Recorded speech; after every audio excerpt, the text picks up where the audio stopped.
Dae-hyun checked his watch for the third time in 5 minutes. He stood near the entrance of the Crystal View, the fanciest restaurant on Station 7. His friend Ho-jin had set up this blind date, promising him it would be worth his time. Dae-hyun had his doubts. He always had doubts about these things. The station hummed with activity around him. Aliens of every species walked past, speaking in languages that his translator could barely keep up with.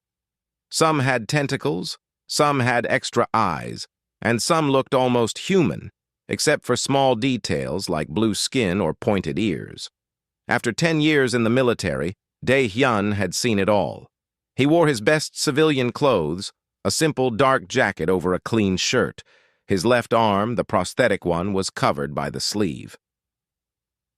Most people could not tell it was not real unless they looked closely. He preferred it that way. The stares got old after a while. The restaurant manager, a thin alien with 4 arms, approached him. "Sir, your table is ready. Would you like to be seated?" "I'm waiting for someone," Dae-hyun said. "Should be here any minute." The manager nodded and walked away. Dae-hyun checked his watch again. 15 minutes late. Maybe she was stuck in traffic. Did space stations have traffic? He supposed the transport tubes could get crowded during rush hour. 20 minutes passed, then 30. Dae-hyun's hope started to fade. This was not the first time someone had stood him up. Being a war veteran sounded impressive until people learned about the nightmares, the scars, the arm that was not really there anymore. Then they found excuses to leave. He decided to give it 5 more minutes. If she did not show up, he would go home, order some takeout, and spend the evening watching old movies. It would not be the worst night he had ever had. That was when he noticed her. The viewing deck was attached to the restaurant. A large dome that showed the stars and the nearby planet below. A woman sat alone on one of the benches, her back to him. Even from behind, Dae-hyun could tell something was wrong. Her shoulders shook slightly. She was crying. He should probably mind his own business. She clearly wanted to be alone. But something about the way she sat there trying to hold herself together reminded him of his own dark days after the war. Nobody should have to face that alone. Dae-hyun walked toward the viewing deck. As he got closer, he saw more details. The woman had scales mixed with her skin, dark green and shimmering under the starlight. Her hair was long and black, but small horns curved back from her temples. A dragon hybrid. He had served with a few during the war. They were fierce fighters and loyal friends. She wore a beautiful dress, deep red with golden trim. It looked expensive and carefully chosen. This was someone who had dressed up for something special, a date probably. He stopped a few feet away from her bench. "Excuse me, are you okay?" She stiffened and quickly wiped her face. When she turned to look at him, Dae-hyun saw her eyes were golden with vertical pupils, like a cat's eyes. Tears still clung to her lashes. Up close, he could see the fine scales that covered parts of her face and neck. 3 long scars ran down her left cheek, old but visible. "I'm fine," she said. Her voice was rough, like she had been crying for a while. "Please, leave me alone." "Right. Sorry." Dae-hyun started to turn away, then stopped. "I don't mean to bother you, but you're wearing a really nice dress to be sitting alone in a viewing deck. And it's Friday night. I'm guessing someone stood you up?" She looked at him with surprise, then her expression crumbled. Fresh tears rolled down her cheeks. "How did you know?" "Because I'm pretty sure the same thing just happened to me." Dae-hyun gestured back toward the restaurant. "I've been waiting for 35 minutes. My date never showed." The woman stared at him, then let out a sound between a laugh and a sob. "Seriously?" "Seriously." Dae-hyun pointed at the empty space on the bench. "Mind if I sit? Misery loves company and all that." She hesitated, then nodded. Dae-hyun sat down, keeping a respectful distance between them. For a moment, neither of them spoke. They just looked out at the stars together. "My name is Ji-woo," she said finally. "My friend set up this date. They said he was a nice guy, that he wouldn't mind my appearance." She touched the scales on her neck self-consciously. "I should have known better. I'm Dae-hyun, and for what it's worth, I think you look beautiful." Ji-woo gave him a skeptical look. "You don't have to lie to make me feel better." "I'm not lying. That dress is amazing, and your scales catch the light in a really interesting way. Anyone who stood you up because of how you look is an idiot."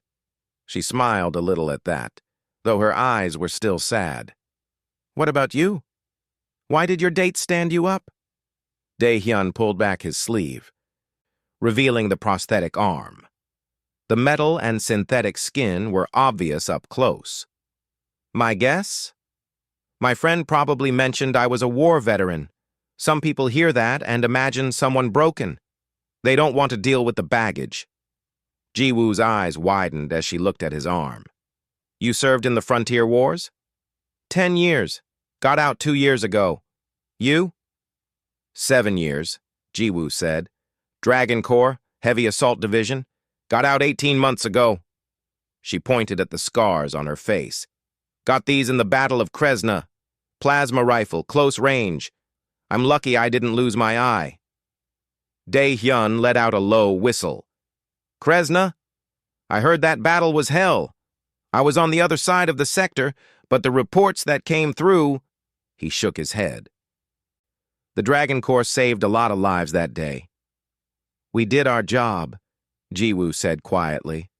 "A lot of good people didn't make it home." They sat in silence again, but this time it was more comfortable. Two veterans who understood what the other had been through. The weight of service, the cost of survival, the difficulty of coming back to normal life. "This is probably the weirdest thing I've done in a while," Ji-woo said, "sitting here with a stranger and talking about war." "Same here," Dae-hyun admitted. "But it's better than sitting alone, right?"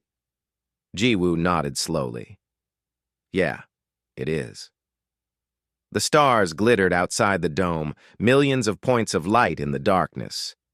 Somewhere out there, other people were probably having normal Friday nights, going on successful dates, living lives untouched by war.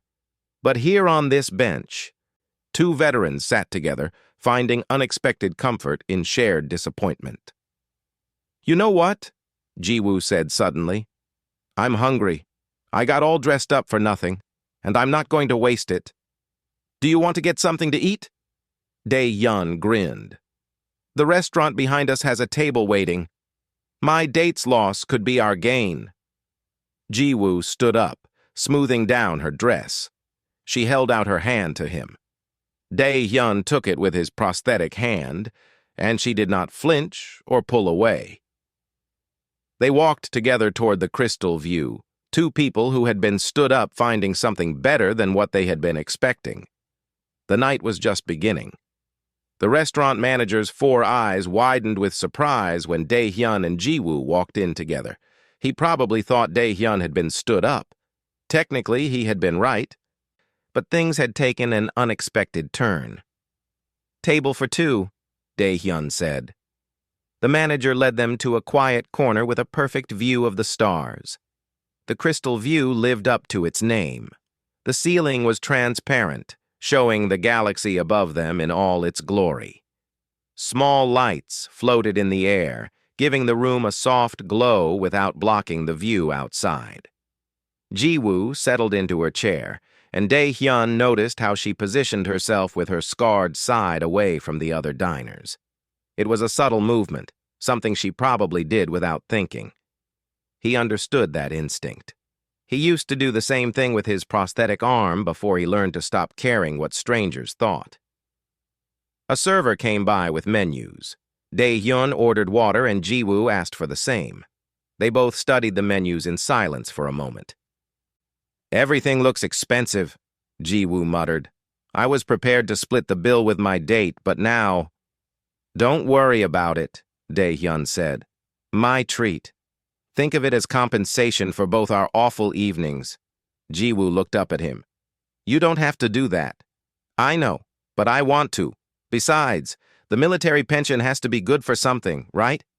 That made her smile. All right, but next time, I'm paying. Next time. The words hung in the air between them. Neither of them acknowledged it directly, but both noticed. They ordered their food. Ji-woo picked something with a lot of meat, a common preference among dragon hybrids. Their metabolism ran hot, requiring more protein than most species. Dae-hyun chose a simpler dish, grilled vegetables and rice. His stomach had never been the same after that incident with the alien rations during the war.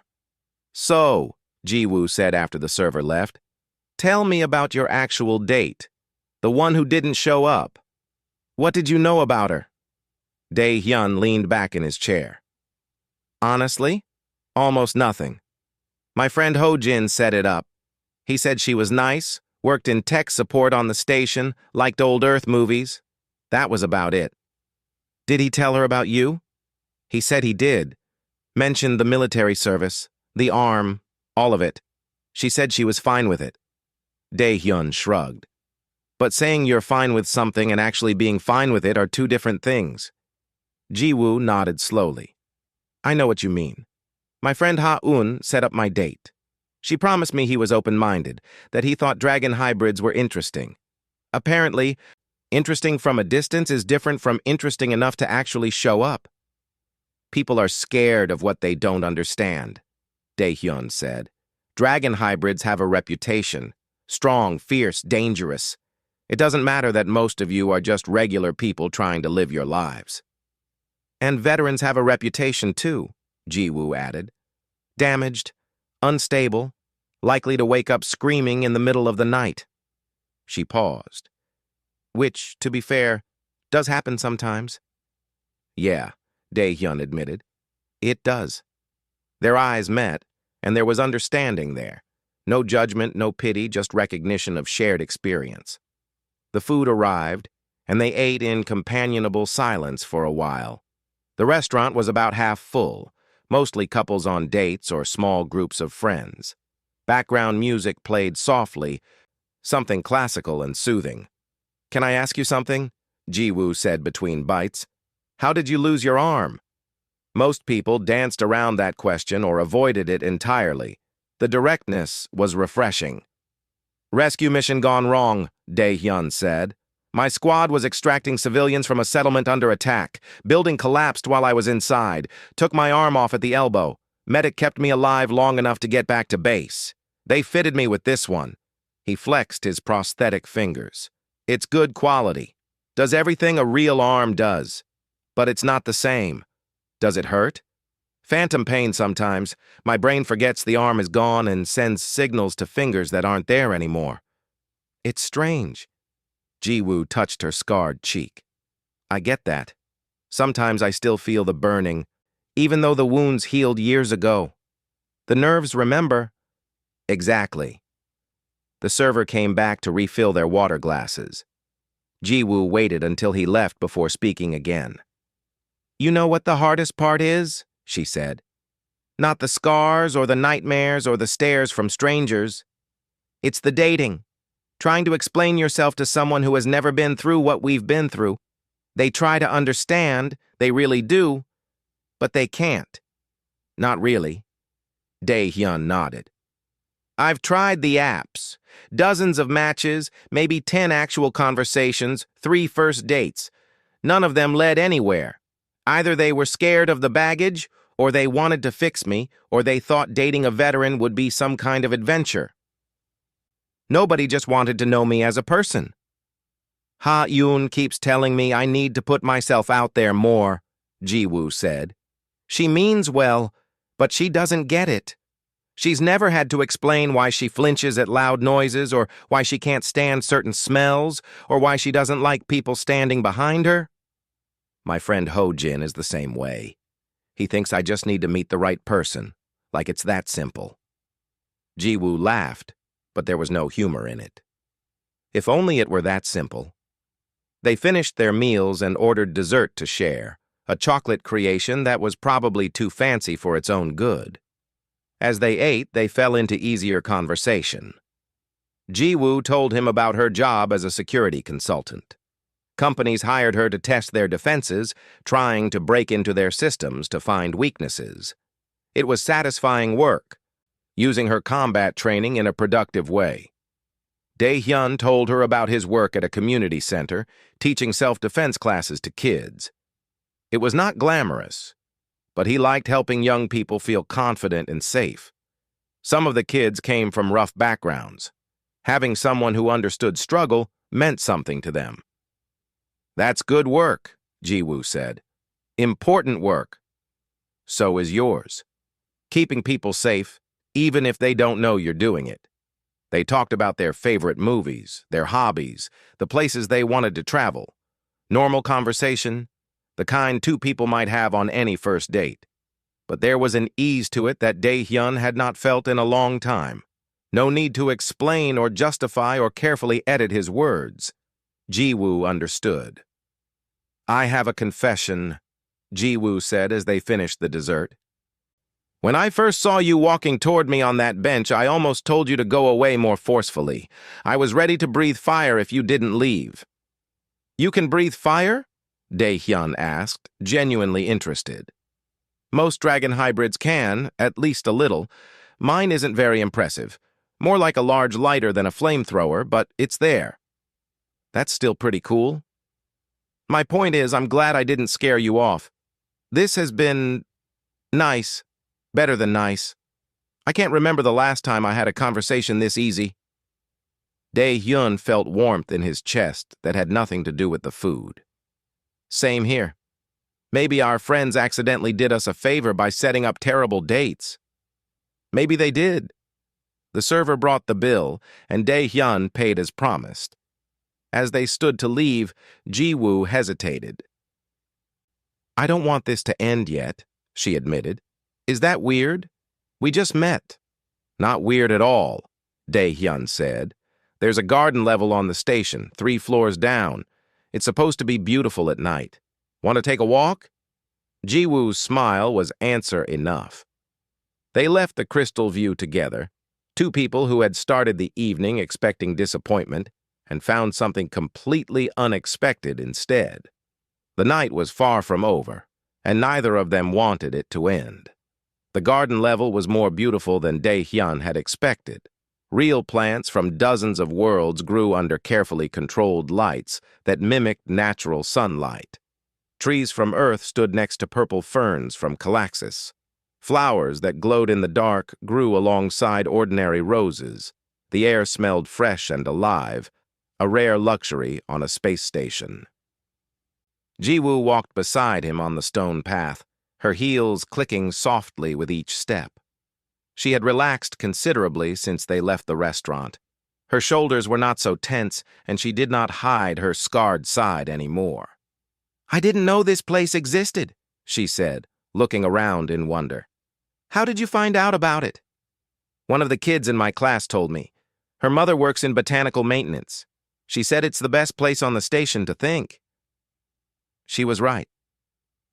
They passed a small pond where fish swam lazily under lily pads. A few other people walked through the gardens, couples mostly, enjoying the peaceful atmosphere. Soft music played from hidden speakers, something with strings and gentle drums. "Can I ask you something personal?" Dae-hyun said. "After the conversation we had at dinner, I think personal questions are fine.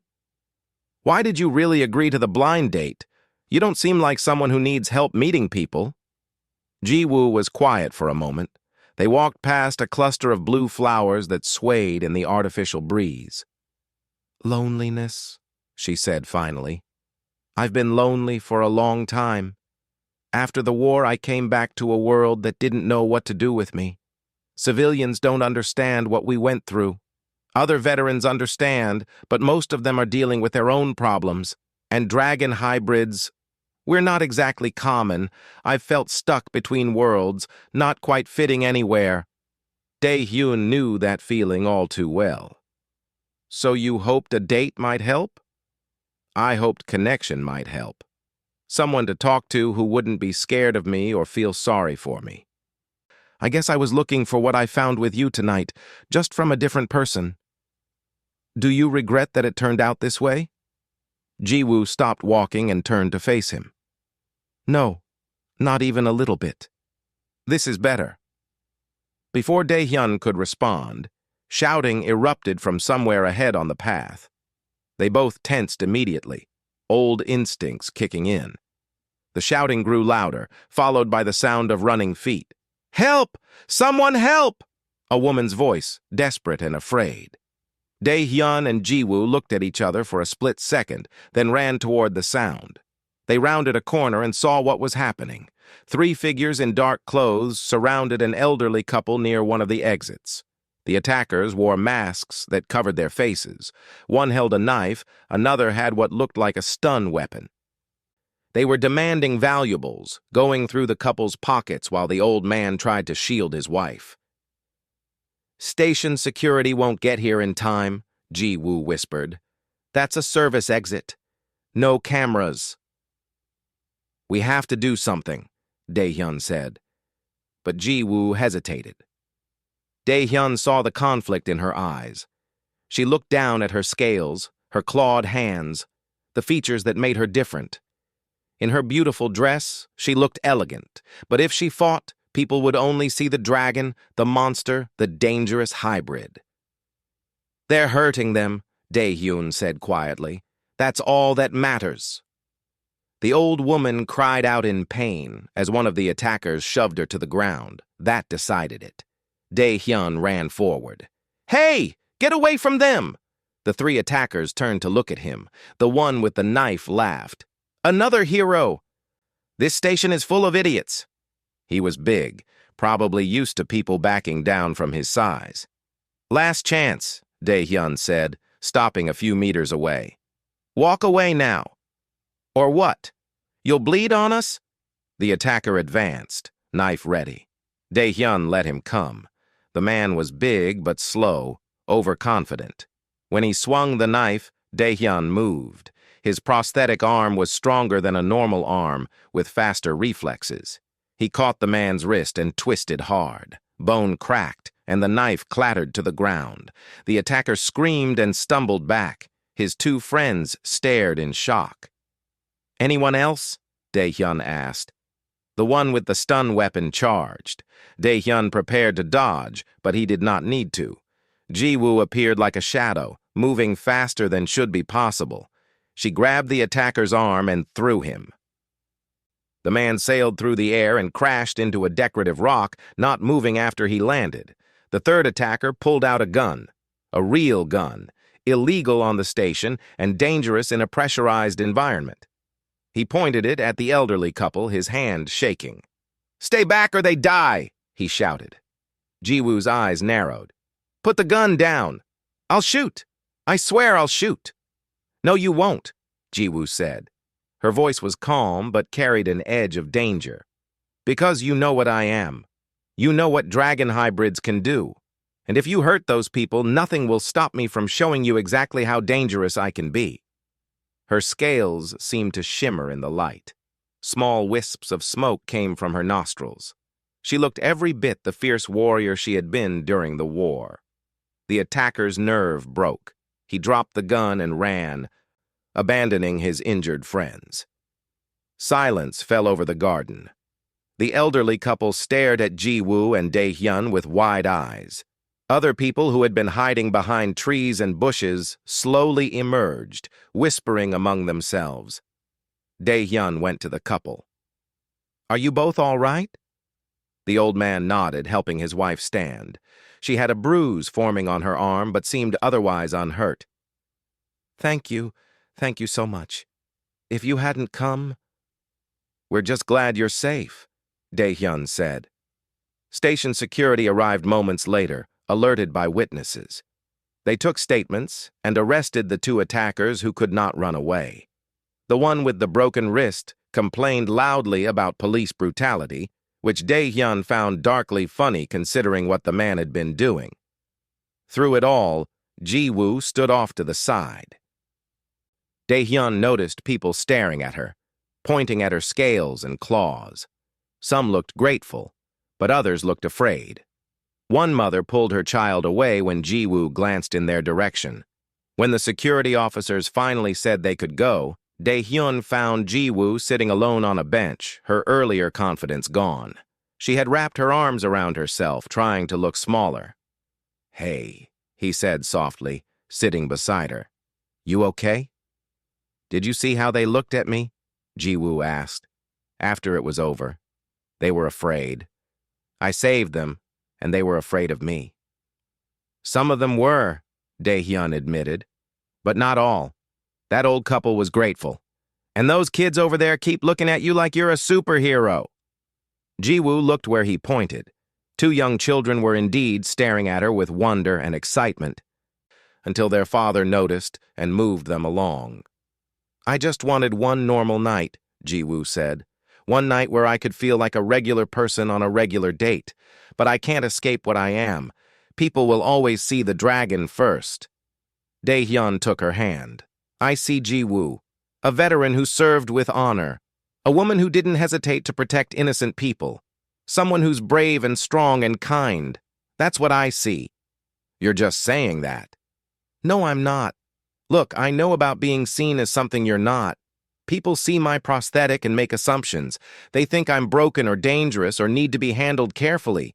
But the right people, the people who matter, they see past that. They see me." Ji-woo looked at him, tears forming in her golden eyes. "I'm tired of fighting. I fought in a war. I fought to survive. I fight every day just to feel normal. I'm so tired." "Then stop fighting," Dae-hyun said. "At least for tonight. You don't have to be strong all the time. You don't have to prove anything to anyone." A tear rolled down her scaled cheek. Dae-hyun reached up and gently wiped it away. Ji-woo leaned into his touch, letting herself be vulnerable in a way she probably had not allowed in years. They sat together on that bench while the garden slowly returned to normal around them. Security finished their work and left. The other visitors went back to their walks. The fish continued swimming in their pond. "Thank you," Ji-woo finally said. "For stepping in back there? You didn't have to." "Yes, I did. Because it was the right thing to do. That's what humans do. We show up, we help. Even when it's hard. Even when it would be easier to walk away." Ji-woo smiled through her tears. "Is that the famous human stubbornness I've heard about?" "Probably. We're too stupid to know when we're outmatched." That made her laugh, a real, genuine laugh that lit up her whole face. The sound of it made Dae-hyun's heart beat faster. After the incident in the garden, neither Dae-hyun nor Ji-woo felt like staying there. The peaceful atmosphere had been broken. Too many memories of combat, too much adrenaline still flowing through their veins. They needed somewhere else to be. "There's a bar near my apartment," Dae-hyun said. "Nothing fancy, quiet, good drinks. Want to go?" Ji-woo nodded. "That sounds perfect." They took the transport tube to level 12, the residential sector where Dae-hyun lived. The bar was called The Comet's Tail, a small place tucked between an electronics repair shop and a laundromat. Soft blue lighting spilled from its windows onto the corridor outside. Inside, the bar was exactly as Dae-hyun had described. Small, quiet, maybe a dozen tables total. A few regulars sat at the counter, and a couple occupied a corner booth. Music played low, some kind of jazz that felt appropriate for the late hour. The bartender, an older human named Tae-yang, waved when he saw Dae-hyun. "The usual?" "And whatever she's having," Dae-hyun said, gesturing to Ji-woo. They found a booth away from the other patrons. Ji-woo sank into the cushioned seat with a sigh. Now that the adrenaline was fading, exhaustion was setting in. The kind of bone-deep tiredness that came after battle, even a small one. "I haven't been in a fight in over a year," Ji-woo said. "I thought I was past all that." "You're never really past it," Dae-hyun replied. "The training stays with you, the instincts. Sometimes I'm grateful for that. Other times I wish I could forget." Tae-yang brought their drinks. Something amber for Dae-hyun and Ji-woo had ordered a dark beer. They both took long sips, letting the alcohol warm them from the inside. "My therapist would probably say tonight was a setback," Ji-woo said. "Getting into a violent situation, even to help someone, she's always talking about avoiding triggers. Are you going to tell her?" "Probably not." Ji-woo smiled slightly. "What about you? Do you see someone?" "I used to, right after I got out. She helped a lot with the nightmares and the phantom pain, but eventually I ran out of things to say. Or maybe I just got tired of talking about the same problems over and over." They sat in comfortable silence for a moment, watching the other patrons. An alien couple laughed at something on their datapad. One of the regulars at the bar told a story that made Tae-yang shake his head in amusement. "Can I tell you something?" Ji-woo asked. "Something I haven't told anyone else?" "Of course." She turned her glass slowly, watching the liquid swirl. "Sometimes I miss it. The war, I mean. Not the death or the destruction, but the purpose. Knowing exactly what I was supposed to do, who I was supposed to be. Everything was clear. Fight the enemy, protect your squad, complete the mission. Out here, in the real world, nothing is clear. I don't know what I'm supposed to do with my life." Dae-hyun understood that feeling more than he wanted to admit. "I miss it too sometimes. The certainty, the brotherhood, knowing that the people around you would die for you and you would die for them. Civilian life doesn't have that. Everyone's just trying to get by, looking out for themselves." "People think that makes us broken," Ji-woo said. "Missing the war. They think there's something wrong with us. Maybe there is, or maybe we're just honest about it. War is terrible, but it's also simple. Peace is complicated." Ji-woo nodded slowly. "I never thought about it that way." They ordered another round of drinks. The alcohol was loosening their tongues, making it easier to say things they normally kept hidden. Around them, the bar continued its quiet existence, a small pocket of calm in the huge space station. "You want to know the real reason I'm bad at dating?" Dae-hyun asked. "It's not just the arm or the nightmares. It's that I compare everyone to my squad. The people I served with, they knew me at my worst. They saw me scared and angry and falling apart, and they didn't leave. They stayed. How can a first date compete with that?" "It can't," Ji-woo said simply. "I have the same problem. I had a squad leader during the war, woman named Sua. She was the best person I ever knew. Brave, smart, funny when she wanted to be. She understood me completely. We went through hell together. And then she died in the last month of the war, right before it ended. I'm sorry. Me too. But my point is, nobody I've met since then comes close to her. Not in friendship, not in anything else." "How do you move forward when you're comparing everyone to ghosts?" Dae-hyun did not have an answer for that. He suspected there was no good answer. They drank in silence. The bartender brought them water without being asked, a kindness that regulars learned to appreciate. Outside the bar's windows, the station continued its endless cycle of day and night, simulated by lights that dimmed and brightened on a schedule. "I think humans are crazy," Ji-woo said suddenly. She was not quite drunk, but definitely feeling the effects of the alcohol. "I've thought this since the first time I met one. You're all completely insane." Dae-hyun laughed. "That's probably fair." "Why, though?" "Because you don't give up. Ever. I've seen humans in situations that would make any sane species surrender or run away, but not humans. You just keep going. You're too stubborn to know when you're beaten." "That stubbornness has saved a lot of lives. And cost a lot too," Ji-woo pointed out. "But that's not my point. My point is that I admire it. During the war, I served with humans who should have been dead 10 times over. They kept getting up, kept fighting, kept making stupid jokes, even when everything was falling apart. It was inspirational and terrifying at the same time."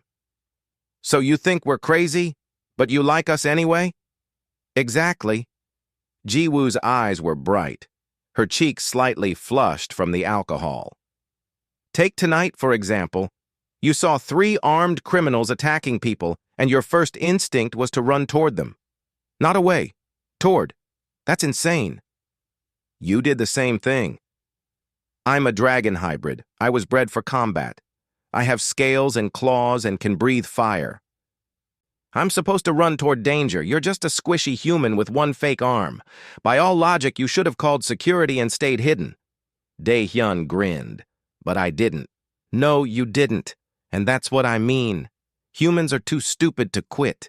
It's your best quality and your worst quality at the same time. I'll take that as a compliment. You should. Ji-woo reached across the table and took his hand. Her scales were smooth and warm. Because that stubbornness is probably the only reason you came to talk to me tonight. Anyone else would have seen a crying dragon hybrid and walked the other way. But not you. You walked right up and asked if I was okay. That was less stubbornness and more not being able to leave someone alone when they were hurting. Same thing, Ji-woo insisted. Humans can't help yourselves. You see someone in pain and you have to do something about it, even if it's not your problem, even if it would be easier to ignore it. You can't let people face darkness alone. Dae-hyun felt something warm in his chest that had nothing to do with the alcohol. When you put it that way, I guess we are pretty stubborn. You really are. Ji-woo squeezed his hand. And I'm so glad you are. Because if you were normal and logical and sensible, you would have walked past me tonight, and I would still be sitting alone on that bench crying. Instead, I'm here with you, and I feel better than I have in months. Same here, Dae-hyun admitted. This whole night has been strange and unexpected, and probably not what either of us planned, but I wouldn't change any of it. Me neither. They sat there holding hands across the table. 2 broken people who had found each other by accident. The bar around them faded into background noise. For this moment, in this small corner of the universe, nothing else mattered. I think I'm a little drunk, Ji-woo said eventually. Me too. I should probably go home. It's late, and tomorrow I have work. Let me walk you to the transport tube at least. Okay. They paid their bill and left the bar. Taeyang waved goodbye, a knowing smile on his face. He had probably seen countless people meet and connect in his bar over the years. Outside, the corridor was quiet. Most of the station was asleep, with only essential services still running. The transport tube station was only a few minutes away. They walked slowly, neither wanting the night to end. Thank you for tonight, Ji-woo said when they reached the platform. For everything. For talking to me, for dinner, for having my back in the garden, for the drinks and conversation. Thank you. Thank you too, Dae-hyun replied. I came out tonight expecting disappointment, and instead I met someone amazing. Ji-woo blushed, her scales shimmering. Before she could respond, the transport arrived with a soft whoosh. Ji-woo stood at the transport door, hesitating. The doors would close in a few seconds, taking her away. Back to her apartment, back to her normal life, back to being alone. She looked at Dae-hyun standing on the platform, his hands in his pockets, watching her with those kind eyes. She made a decision. Wait, she said, stepping back onto the platform. The doors closed behind her and the transport whooshed away without her. I don't want to leave yet. No? Dae-hyun asked, hope in his voice. No, it's still early. Well, it's late, but you know what I mean. I'm not ready for tonight to be over. A smile spread across Dae-hyun's face. My apartment is just down the corridor. We could have coffee. Talk more. Nothing weird, I promise. Just 2 people who aren't ready to say goodnight. Coffee sounds perfect. They walked together through the quiet corridors of level 12. This was a residential area, with apartments on both sides and the occasional shop or service. Everything was closed except for a 24-hour convenience store where the night clerk dozed behind the counter. Dae-hyun's apartment was small but clean. One room served as bedroom and living space, with a tiny kitchen in the corner and a door leading to what Ji-woo assumed was the bathroom. The walls were mostly bare except for a few photos. She recognized military service pictures, groups of soldiers in uniform, some human and some alien species. "It's not much," Dae-hyun said, suddenly self-conscious. "Military pension doesn't stretch far on the station." "It's nice," Ji-woo said honestly. "It feels lived in, real. My place is bigger, but it doesn't feel like home. Just a place I sleep." Dae-hyun started making coffee using an old-fashioned machine that gurgled and hissed. Ji-woo sat on the small couch, which was worn but comfortable. She slipped off her heels with a sigh of relief. Her feet were killing her. Beautiful shoes were never meant for long wear. "I can't remember the last time I invited someone back to my place," Dae-hyun said as he worked. "Probably 2 years ago, when my friend Ho-jin helped me move in." "I haven't had anyone over since I moved to the station," Ji-woo admitted. "What's the point? Nobody wants to see where the dragon lady lives." "I do," Dae-hyun said simply. "I'd like to see your place sometime, if you want to show me." The words hung in the air between them. They both knew what he was really saying. This was not just tonight. This was the possibility of more. The coffee finished brewing. Dae-hyun brought 2 cups over and sat beside her on the couch. Not too close, respecting her space, but close enough that their knees almost touched. They sipped their coffee in comfortable silence. "I've been thinking about what you said," Dae-hyun began. "About humans being stubborn, refusing to quit even when we should. You're right, we are like that. But I don't think it's because we're stupid or don't know when we're beaten." "No?" Ji-woo asked, curious. "No. I think it's because we refuse to let people face things alone. Humans have this instinct, this need to help. We see someone struggling, someone in pain, someone facing darkness, and we can't walk away. We have to do something, even if it's small. Even if all we can do is sit beside them and say you're not alone." Ji-woo felt tears forming in her eyes again. "Like you did tonight, on that bench." "Like I did tonight," Dae-hyun confirmed. "I saw you crying and I couldn't leave you alone with that pain. Maybe it was none of my business. Maybe you wanted to be alone. But I had to try. I'm so glad you did." A tear rolled down Ji-woo's cheek. "I was in such a dark place tonight. My date standing me up felt like confirmation of everything I feared, that I'm too different, too damaged, too much for anyone to love. I was thinking about giving up on trying to connect with anyone." "And now?" Ji-woo looked at him. This human veteran with one prosthetic arm and kind eyes and a stubborn refusal to let people suffer alone. "Now I have hope again. Because of you." Dae-hyun set down his coffee cup and took her hand. "Ji-woo, I know we just met tonight. I know this is fast and probably crazy, but I feel something here. A connection I haven't felt with anyone since before the war. I don't want to lose that. I don't want to lose you." "I don't want to lose you either," Ji-woo whispered. "But I'm scared. What if this is just tonight? What if tomorrow we wake up and realize we don't actually fit? What if I'm too much or you can't handle my baggage or—" Dae-hyun gently placed a finger on her lips, stopping the flow of worried words. "Or what if it works? What if we're exactly what each other needs? What if 2 broken people can help each other heal?" "Is that possible?" "I don't know," Dae-hyun said honestly. "But I think it's worth finding out, don't you?" Ji-woo nodded. "Yes, it's worth finding out." They sat close together on that worn couch, holding hands, finishing their coffee.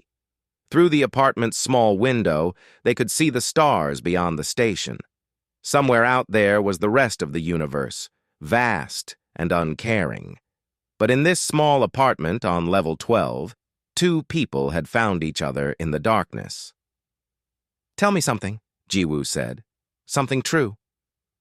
"Something you've never told anyone else." Dae-hyun thought for a moment. "I'm afraid," he said finally. "Every day I'm afraid. afraid that I'm not good enough, that I'm too broken to be loved, that I'll never be more than what the war made me. I'm afraid of being alone for the rest of my life." "Me too," Jiwoo said. "I'm afraid of exactly the same things." "Maybe we can be afraid together," Dae-hyun suggested. "Maybe it's less scary when you're not alone." "I think you're right." The night grew later. They talked about everything and nothing. Their childhoods, their dreams, their fears and hopes. They laughed at stupid jokes and fell silent during serious moments. Time seemed to slow down, each minute stretching out. Eventually, Jiwoo started yawning. The combination of emotional exhaustion, alcohol, and the late hour was catching up to her. Dae-hyun noticed. "You should go home and get some sleep," he said. "You have work tomorrow." "I don't want to leave," Jiwoo protested, even as she yawned again. "Then stay. Take the bed. I'll sleep on the couch." "I can't do that. This is your apartment." "Jiwoo, I'm not letting you travel across the station this tired and this late. Please, stay. Get some rest. We can figure everything else out in the morning." She was too tired to argue. "Okay, but I'm taking the couch. You keep your bed." They compromised. Dae-hyun lent her comfortable clothes to sleep in, and they shared the bed like two exhausted soldiers in a bunker, both too tired to make it complicated. They lay there in the darkness, not touching but aware of each other's presence. "Dae-hyun," Jiwoo said softly. "Yeah? Thank you for everything. For seeing me as a person and not a monster. For not being afraid, for making me feel human again even though I'm not entirely human." "You don't have to thank me, but you're welcome. Good night." "Good night, Jiwoo." They fell asleep like that, two people who had been strangers hours ago, now finding comfort in proximity. Outside the window, the station continued its endless journey through space, carrying millions of lives through the darkness. Morning came slowly. The station's lights gradually brightened, simulating sunrise. Jiwoo woke first and watched Dae-hyun sleep for a moment. He looked peaceful, younger, without the weight of consciousness. She could see the scars on his arms, the connection point where prosthetic met flesh, evidence of battles fought and survived. She slipped out of bed quietly and went to the small bathroom. When she came out, Dae-hyun was awake, sitting on the edge of the bed. "Morning," he said with a sleepy smile. "Morning." There was an awkward moment where neither knew what to say. The easy connection from last night felt different in the daylight. More real, more serious, more scary. "Coffee?" Dae-hyun offered. "Yes, please."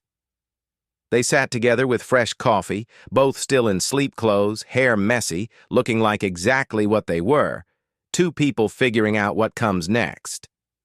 "So," Jiwoo said, "what now?" "Now we exchange contact information," Dae-hyun said, "and we make plans to see each other again. A real date this time, planned and intentional." What if it's not as good as last night? Then we try again, and again, until we figure out what works. Jiwoo smiled. That sounds very human, stubborn and refusing to give up. Exactly. They exchanged numbers and addresses. They made tentative plans for dinner later in the week. Real plans, with a specific time and place, something to look forward to. When it was time for Jiwoo to leave, they stood at the door, neither wanting to say goodbye. "Last night was supposed to be terrible," Jiwoo said. "The worst night in a long time. Instead, it was the best night I've had in years." "Same here," Dae-hyun replied. "Funny how things work out. It's because of you, because you refused to let me face that darkness alone." "That's what humans do," Dae-hyun said. "We show up, we stay, we refuse to let good people suffer in isolation. It's our best quality." Jiwoo leaned forward and kissed his cheek. Her lips were warm against his skin. "I'll see you soon?" "Definitely." She left then, walking down the corridor toward the transport tube. When she reached the end, She turned and waved. Dae-hyun waved back. As Ji-woo traveled across the station toward her own apartment, she realized something profound. For the first time in years, she was not afraid of the future. She had someone to share it with, someone who understood, someone who saw past the scales and scars to the person underneath. And back in his small apartment, Dae-hyun felt the same way. The loneliness that had been his constant companion since leaving the military had lifted, just a little. He had found someone who understood his darkness because she carried her own. Two broken people, finding healing in unexpected places. A human veteran and a dragon hybrid, both scarred by war, both learning that sometimes the best connections come from the worst circumstances. Their setup dates had fallen through, but they had found something better. They had found each other, and that made all the difference.